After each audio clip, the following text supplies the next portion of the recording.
Make sure you subscribe to JerCrispy.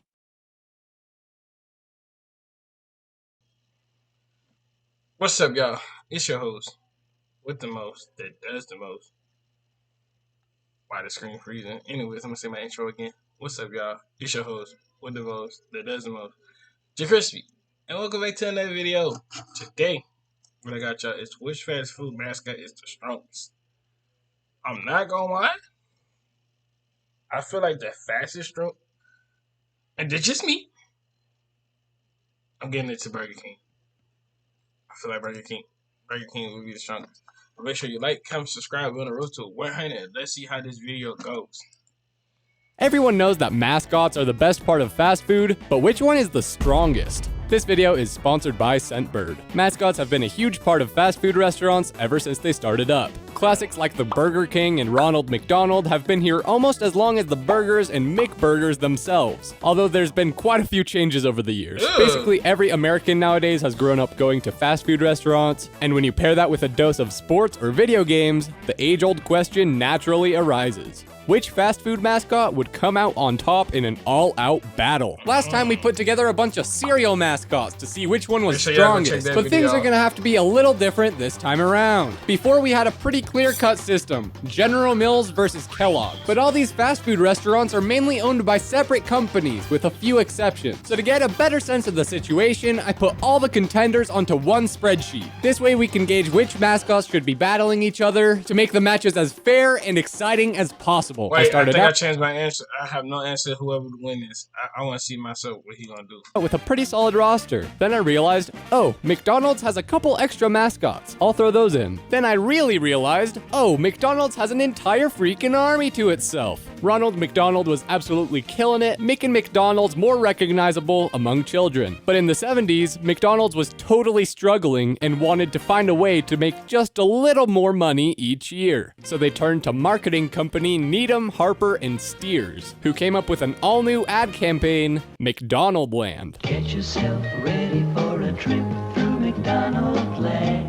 McDonaldland commercials featured theme songs, a narrator, and all sorts of random characters that were introduced to try to get kids to make their parents drive them to grab some fries. There were a few consistent good guys and bad guys with some interesting designs, and the amount of McDonald's characters grew and grew. Over the next 30 years, the campaign died down, mainly due to legal issues, but the memory of McDonaldland residents still lives with us today, especially with the recent resurgence of Grimace. So change of plans, looks like we're gonna do a team battle after all. McDonald's versus literally everyone else. I compiled all the most interesting looking McDonaldland characters to go against the most iconic fast food mascots of all time, trying my absolute best to match them up as fairly as possible. This narrows it down to 10 1v1 matches, then we'll try to determine which side would win in an all-at-once team battle. Now these fast food brands have figured out with these mascots that presentation means a lot. It's always important to leave good impressions on people, and one great way to do that is with your scent,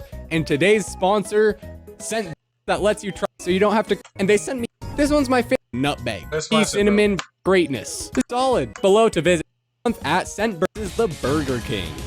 With the rulers of the burgers, Mayor McCheese versus the Burger King. Yeah, Burger King win that. Mayor McCheese is the leader of the McDonaldland government, responsible for keeping the country safe and a viable living space for its residents. He's done amazing things like going to space and eating at McDonald's. Come to think of it, he really hasn't done a whole lot, or even helped McDonaldland's severe crime problems. On the other end, the Burger King hardly needs an introduction. He's an absolute icon. While he isn't seen a lot in more recent commercials, he had a nice stretch in the 2000s, where he was seen playing sports, debating, and stealing recipes directly under Mayor McCheese's nose. This isn't much of a competition, honestly. The Burger King rules all the ads he appears in, and I doubt Mayor McCheese has much of a chance at all.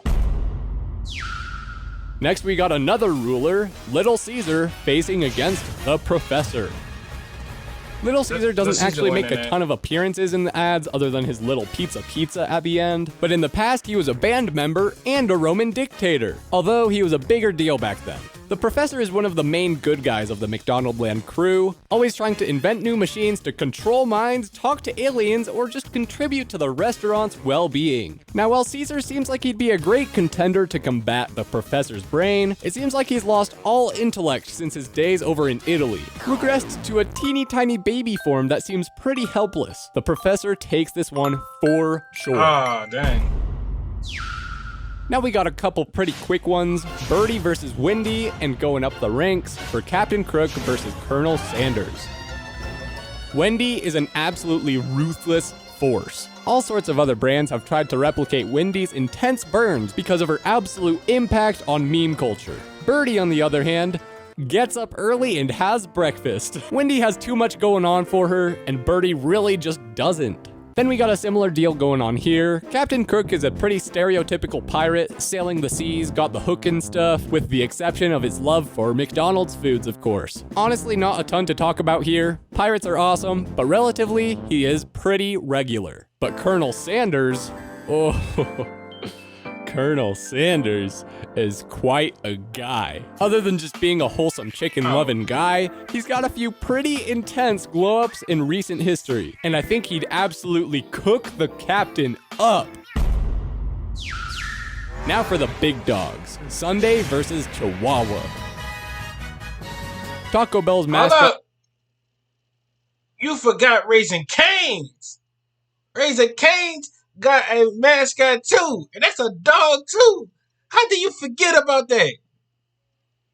Was simply a Chihuahua video. for a while, Something. although this guy could talk and really wanted tacos. Yo quiero Taco Bell. He's pretty regular most of the time, but he seems to have led some sort of taco-based revolution, and there's not a lot of explanation for it. Then Sunday. Oh. Sunday. He's a Golly. puppet that seems pretty similar to Garfield when you take a good dive into his mind. He reads, he talks, and he thinks. Sunday is aware of the existence of aliens in the universe, There's a world beyond our doors where strange and mysterious forces exist. and he knows how to read not just English, Golly, but he's radar scary. signals to help pilot a spaceship. It's a close battle, but Sunday has a little secret that I think gives him a slight edge. Oh, get this. Woman owns dog that's able to read. Now that's just plain crazy. You know, this is kind of wild. This is implying that Sunday isn't even a dog, but some sort of other being that could have unknown amounts of power. So we'll give him the point.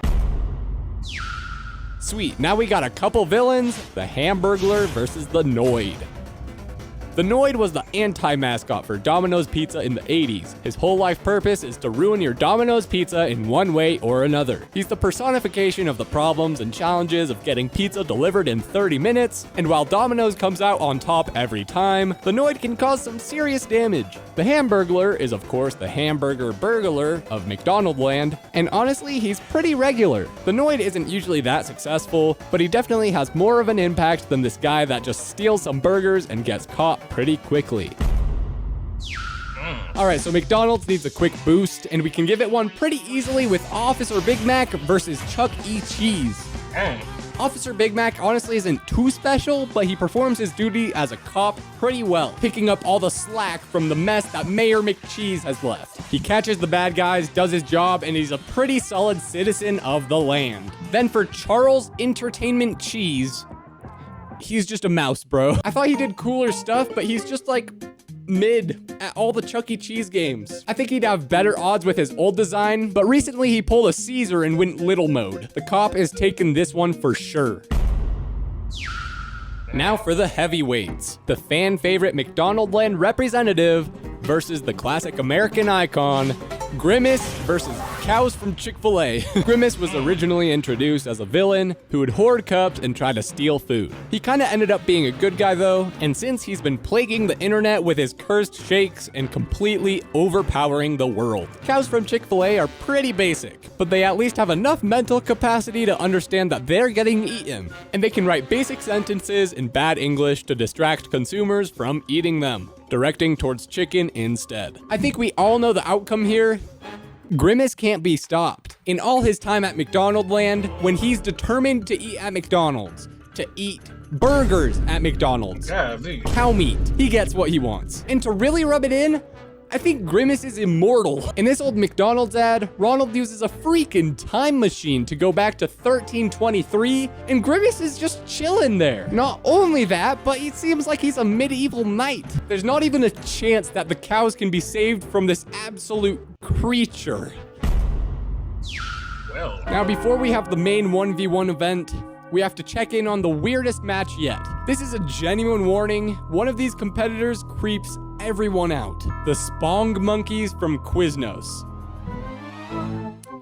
Yeah, so the Spong monkeys are really, really weird creatures that sing and play guitar. We love guitars, 'cause they are good to us. The Quiznos song. I really don't know how these were ever allowed to air on TV. The closest thing I could find in McDonald land are the Fry Kids, also known as the Fry Goblins. These guys look pretty weird and just be out gobbling those fries and singing about it. Both sides have multiple fighters, but I really think that the Spong monkeys take this. I don't know, man. There's just something about them that just feels so ominous, and I don't feel like the Fry Kids could compete at all. Now we got the final battle, and I think you all know that we gotta turn to the main man of McDonald land, Ronald himself. who you gonna Ronald guess? could seem just like a regular clown from the outside, but he's shown off lots of very interesting tricks in his years. Man, he forgot about Canes, man. You forgot about Canes. And hold up. And he forgot it. What was that other fast food?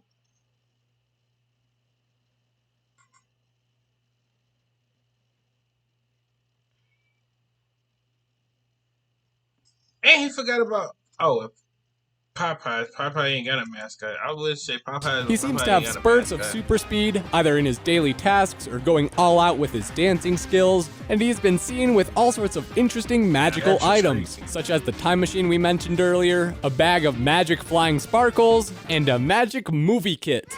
And who else could go against him but another clown, Jack from Jack in the Box. Oh, my boy Jay! Now from the surface, Jack honestly doesn't seem like too much to compete against. He isn't seen using any sort of magic or special abilities, but out of all of these competitors, I feel like he might be the toughest. Now I mean that mainly in the mental sense. He seems ready and confident to take on any opponent. He's quick, he's funny, and seems like he knows his way around any conversation. But we're talking about combat here, not wits, so we should take a look at some real experiences these characters have gone through.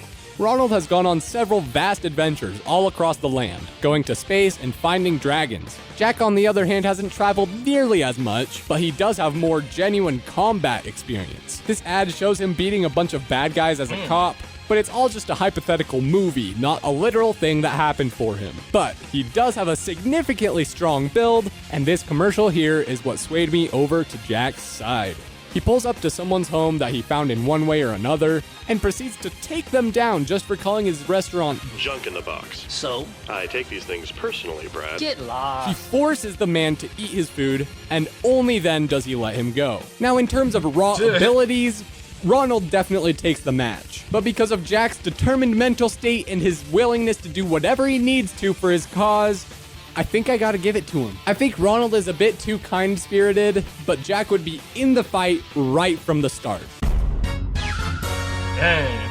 So there we go. McDonald's characters are generally seen to be a little too soft, and the variety of all the other characters seems to give them the advantage. Now, if we were to play out a team battle, I think that would be a bit of a tougher question, but I think I still side with the competitors over McDonald's. Those characters are just a bit more simple, but their whole world is magical, so you never know. So let me know how you think all these matches would play out, or if I missed. All right, bro. You missed Canes and I wish I know other fast foods that have mascots, but you know, you got that. I hope y'all enjoyed this video. Make sure you like, comment, subscribe, and I'll see y'all in the next video. Make sure you like, comment, subscribe, and we're still on the road to 100. And I'll see y'all very much. See y'all next video. The next video. Bye.